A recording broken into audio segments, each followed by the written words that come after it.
Kelompok petani organik perempuan di Desa Rumahrih, Kecamatan Deli Serdang, begitu gigih bertani organik demi menjaga bumi.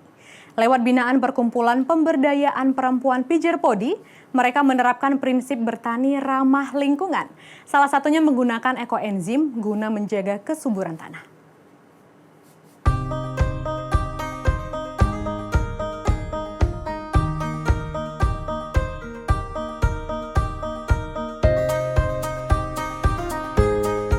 Di Desa Rumahrih, Kecamatan Deli Serdang ini, puluhan perempuan petani organik mendapat pembinaan dari YAPIDI, Perkumpulan Pemberdayaan Perempuan Pijer Podi.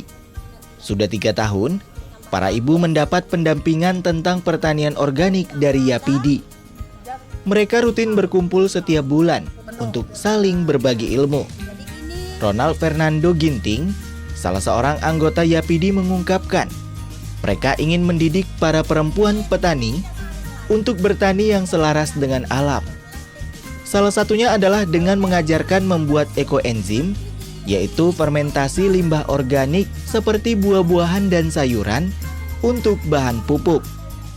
Ini merupakan desa dampingan kita yang bernama Tim Pertanian Organik Desa Rumahrih yang kita bina dari YAPIDI sendiri dalam pemberdayaan petani perempuan.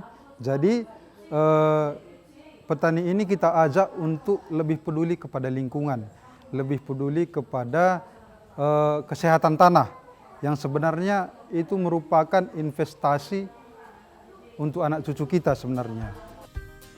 Salah seorang perempuan petani organik yang mendapatkan dampingan dari YAPIDI adalah Sismawati Borupurba.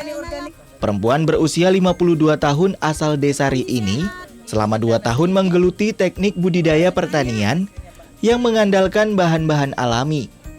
Dengan memanfaatkan limbah rumah tangga, Sismawati membuat ekoenzim untuk pertaniannya.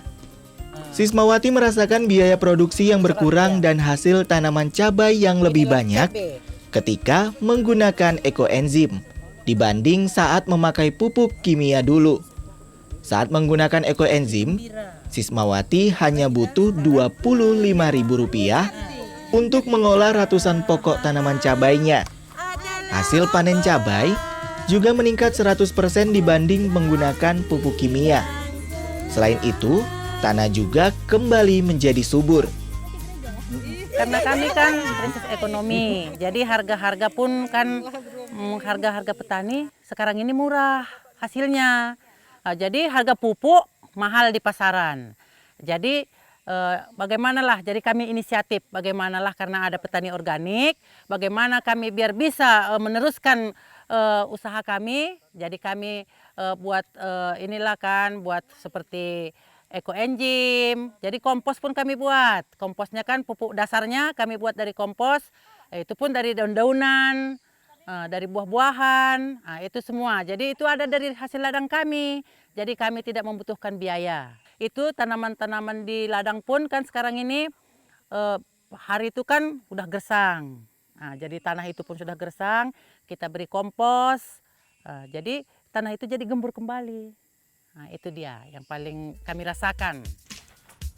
Fermentasi limbah organik atau ekoenzim menghasilkan bakteri asam laktat. Bakteri ini adalah senyawa hidrogen peroksida atau H2O2 yang berguna untuk menyuburkan tanah.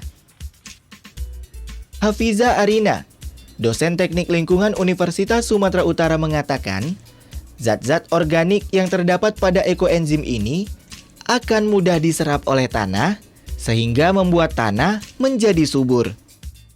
Jadi karena terbuat dari bahan-bahan alami sehingga zat-zat organik yang terdapat pada pupuk kandang dan ekoenzim dapat diserap oleh tanaman dan tidak terjadi endapan di dalam tanah sehingga tidak merusak mineral-mineral organik pada tanah. Jadi kandungan dalam pupuk kimia yang dapat merusak kesuburan tanah itu ada yang namanya asam klorida dan asam sulfat. Jadi asam ini dapat merusak porositas tanah sehingga tidak dapat menyerap air dengan baik dan tidak dapat mengikat unsur-unsur baik yang akan diserap oleh tanaman. Dari alam untuk alam, Itulah yang dilakukan Yapidi bersama para perempuan petani organik di Desa Rumari.